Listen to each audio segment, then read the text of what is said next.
ನಮಸ್ಕಾರ ವೀಕ್ಷಕರೇ, ನಮ್ಮ ಅಗ್ರಿ ಸ್ಟಾರ್ಟಪ್ ಯೂಟ್ಯೂಬ್ ಚಾನಲ್ಗೆ ಸ್ವಾಗತ. ಸ್ನೇಹಿತರೆ, ನಾನು ಇವತ್ತು ನಿಮಗೆ ವಿಶೇಷವಾದ ಮಾಹಿತಿಯನ್ನು ಹಂಚಿಕೊಳ್ಳಲಿಕ್ಕೆ ಬಂದಿದ್ದೇನೆ. ಏನಪ್ಪ ಅಂತಂದ್ರೆ ಆ ವಿಶೇಷ ಮಾಹಿತಿ, ಚಳಿಗಾಲ ಪ್ರಾರಂಭವಾಗುತ್ತೆ ಇನ್ನೇನು. ನೀವು ಈ ಚಳಿಗಾಲದಲ್ಲಿ ಯಾವೆಲ್ಲ ತರಕಾರಿಗಳನ್ನ ಬೆಳಿಬೇಕು ಮತ್ತು ಯಾವ ತರಕಾರಿಗಳನ್ನ ಬೆಳೆದ್ರೆ ನಮಗೆ ಮಾರುಕಟ್ಟೆಯಲ್ಲಿ ತುಂಬ ಬೇಡಿಕೆ ಇರುತ್ತೆ ಅನ್ನೋದು ನಿಮಗೆ ಕನ್ಫ್ಯೂಸ್ ಆಗಿದ್ದರೆ, ನಿಮ್ಮ ಪ್ರಶ್ನೆ ಆಗಿದ್ದರೆ ಅದಕ್ಕೆ ಇಲ್ಲಿದೆ ಉತ್ತರ. ಬನ್ನಿ ಹಾಗಾದರೆ ನಾನು ಇವತ್ತು ಚಳಿಗಾಲದಲ್ಲಿ ಬೆಳೆಯಬಹುದಾದಂಥ 5 ಟಾಪ್ ತರಕಾರಿ ಬೆಳೆಗಳ ಬಗ್ಗೆ ನಮಗೆ ಮಾಹಿತಿಯನ್ನು ಕೊಡ್ತಾ ಇದ್ದೀನಿ ಸ್ನೇಹಿತರೆ. ಬನ್ನಿ ಹಾಗಾದರೆ ಸ್ಟಾರ್ಟ್ ಮಾಡೋಣ. ಚಳಿಗಾಲದ ಬೆಳೆಯನ್ನು ನಾವು ಏಕೆ ಬೆಳೆಯಬೇಕು? 3 ಮುಖ್ಯ ಕಾರಣಗಳು ಇಲ್ಲಿವೆ. ಕಡಿಮೆ ರೋಗ, ಕಡಿಮೆ ಕೀಟ. ಬೇಸಿಗೆಗೆ ಹೋಲಿಸಿದರೆ ತಣ್ಣನೆಯ ವಾತಾವರಣದಲ್ಲಿ ರೋಗಗಳು ಮತ್ತು ಕೀಟಗಳ ಕಾಟ ಕಡಿಮೆ ಇರುತ್ತದೆ. ಇದರಿಂದ ರಾಸಾಯನಿಕಗಳ ಬಳಕೆ ಕಡಿಮೆಯಾಗಿ ನಿಮ್ಮ ಖರ್ಚು ಉಳಿತಾಯವಾಗುತ್ತೆ. ಹೆಚ್ಚು ಬೆಲೆ ಮತ್ತು ಹೆಚ್ಚು ಲಾಭ. ದೊಡ್ಡ ನಗರಗಳಲ್ಲಿ ಆ ಸಮಯದಲ್ಲಿ ಎಲೆಕೋಸು, ಕ್ಯಾರೆಟು, ಬೀಟ್ರೂಟ್ನಂತಹ ತರಕಾರಿಗಳಿಗೆ ಬೇಡಿಕೆ ಹೆಚ್ಚಿರುತ್ತೆ. ಇದರಿಂದ ನೀವು ಉತ್ತಮ ಮಾರುಕಟ್ಟೆಯನ್ನು ಪಡೆಯಬಹುದು. ಕಡಿಮೆ ನೀರು. ಚಳಿಗಾಲದಲ್ಲಿ ಭೂಮಿಯಲ್ಲಿ ತಂಪಾದ ವಾತಾವರಣ ಇರುವುದರಿಂದ ಮತ್ತು ತೇವಾಂಶ ಹೆಚ್ಚು ಇರುವುದರಿಂದ ಬೇಸಿಗೆಗಿಂತ ಕಡಿಮೆ ನೀರು ಬೇಕಾಗುತ್ತದೆ. ಚಳಿಗಾಲದಲ್ಲಿ ನಿಮ್ಮ ಹೊಲದಲ್ಲಿರಬೇಕಾದ ಸೂಪರ್ ಹಿಟ್ 5 ತರಕಾರಿ ಬೆಳೆಗಳು ಇವು. ಬನ್ನಿ ಹಾಗಾದರೆ ಅವು ಯಾವುವು ಅನ್ನೋದನ್ನು ನೋಡೋಣ ಸ್ನೇಹಿತರೆ. ಮೊದಲನೇದಾಗಿ ಬಂದ್ಬಿಟ್ಟು ಎಲೆಕೋಸು ಮತ್ತು ಹೂಕೋಸು. ಶೀತ ಮತ್ತು ತೇವದ ತಂಪಾದ ವಾತಾವರಣ ಇವುಗಳಿಗೆ ಸೂಕ್ತ ಮತ್ತು ಸುಲಭವಾಗಿ ನಿರ್ವಹಣೆಯನ್ನು ಮಾಡಬಹುದು ಸ್ನೇಹಿತರೆ. ಉತ್ತಮ ಇಳುವರಿಯನ್ನು ಕೂಡ ಇದರಿಂದ ಪಡೆಯಬಹುದು. ಎರಡನೇದಾಗಿ ಇನ್ನು ಕ್ಯಾರೆಟ್ ಮತ್ತು ಬೀಟ್ರೂಟ್. ಇವುಗಳಿಗೆ ಸಡಿಲವಾದ ಮಣ್ಣು ಬೇಕು.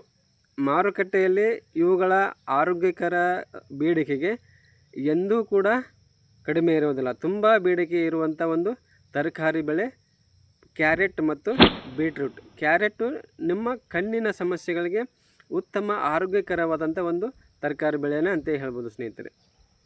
ಇನ್ನು ಮೂರನೇದಾಗಿ ಬಟಾಣೆ ಮತ್ತು ಫ್ರೆಂಚ್ ಬೀನ್ಸ್. ಇವು ಬೇಗ ಬೆಳೆಯುತ್ತವೆ ಮತ್ತು ಮಣ್ಣಿನ ಫಲವತ್ತತೆಯನ್ನು ಹೆಚ್ಚಿಸುತ್ತವೆ. ಸಣ್ಣ ರೈತರಿಗೆ ಇವು ಸೂಕ್ತವಾದ ಅಲ್ಪಾವಧಿ ತಳಿಯ ತರಕಾರಿ ಬೆಳೆಗಳು. ಇನ್ನು ನಾಲ್ಕನೇದಾಗಿ ಬ್ರೊಕೋಲಿ.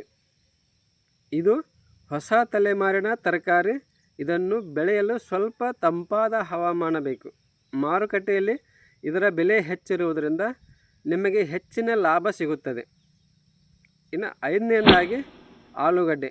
ಆಲೂಗಡ್ಡೆ ಒಮ್ಮೆ ಬೆಳೆದರೆ ವರ್ಷವಿಡೀ ಸಂಗ್ರಹಿಸಿ ಉತ್ತಮ ಬೆಲೆ ಬಂದಾಗ ಮಾರಾಟ ಮಾಡಬಹುದು. ಮೈಸೂರು ಬಳಿಯ ಒಂದು ಸಣ್ಣ ಗ್ರಾಮದ ರಾಮಣ್ಣನ ಕತೆ ನಿಮಗೆ ಹೇಳ್ತಾ ಇದ್ದೀನಿ. ರಾಮಣ್ಣ ಪ್ರತಿ ವರ್ಷ ಜೋಳವನ್ನು ಹಾಕ್ತಾಯಿದ್ದ. ಮಳೆ ಕೈ ಕೊಟ್ಟದ್ದ ಕಾರಣ ರಾಮಣ್ಣನ ಹೊಲದಲ್ಲಿ ನಷ್ಟ ಅನುಭವಿಸ್ತಾ ಇದ್ದ. ಕೃಷಿ ಮಾಡುವುದ ಕಷ್ಟ ಎಂದು ಬೇಸರಗೊಂಡಿದ್ದ.